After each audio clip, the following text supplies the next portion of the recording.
Hello! Today we'll show you how to transfer files to external drive with Wondershare UniConverter 14 on Windows. Launch Wondershare UniConverter 14.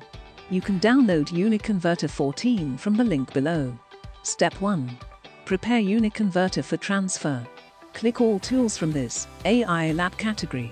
You can also click tools from the navigation pane. Click Transfer. Connect your external drive to your PC. Step 2. Import media files to UniConverter.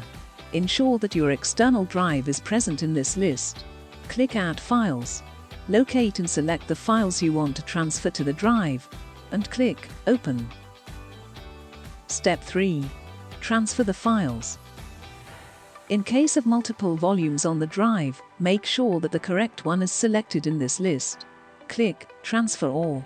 Wait while UniConverter transfers the media files to your external drive. After the process completes, disconnect the drive from the PC. Start using the transferred files normally. Thank you for watching our tutorial videos. Don't forget to like the video and subscribe to our channel. Click the link in the description to try Wondershare UniConverter for free.